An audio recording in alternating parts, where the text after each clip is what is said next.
But yun nga, ang ulat natin, yung ating OFWs Aimee Pabuaya and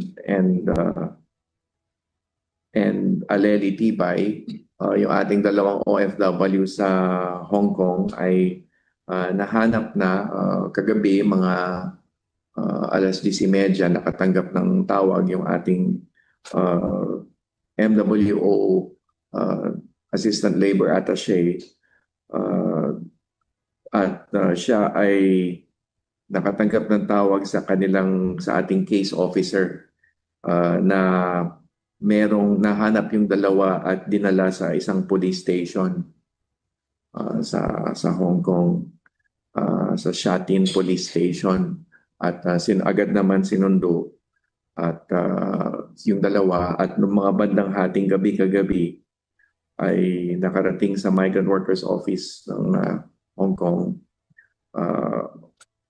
ang dalawa at nagbigay ng psychosocial counseling yung ating social welfare attaché.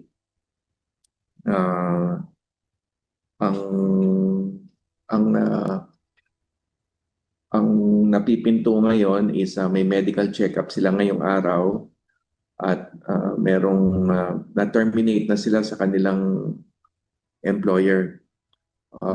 Kaya't kukunin na yung kanilang belongings doon sa kanilang employer. Pero bago pa man ito mangyari ay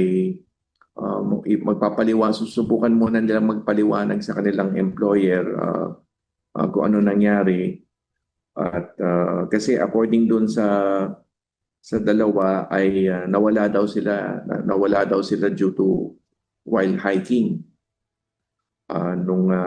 sa isang country trail nung October 2025. So kakausapin yung employer today, but as of today ay terminated yung services nilang dalawa, kaya kukunin yung belongings nila, but at the same time kakausapin din yung employer. Ngayon kung tuluyan na silang talagang kailangan umuwi, terminated, ay isasaayos na natin ng kanilang repatriation. But rest assured, they are both in a good condition, are safe and sound in our migrant workers office in Hong Kong. Hindi pa malinaw yung kabuang kwento. Yung ulat lang na pumasok sa akin kanina is nawala daw sila sa hiking on a certain trail, yung Long Mun Country Trail.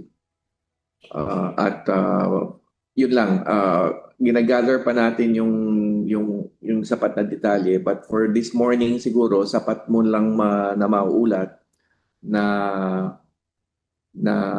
nakita na yung dalawa at sila na ay nasa kustodiya ng Migrant Workers Office natin. Opo. So kumbaga talagang nag-hiking lang sila, Secretary. Yun lang po yun?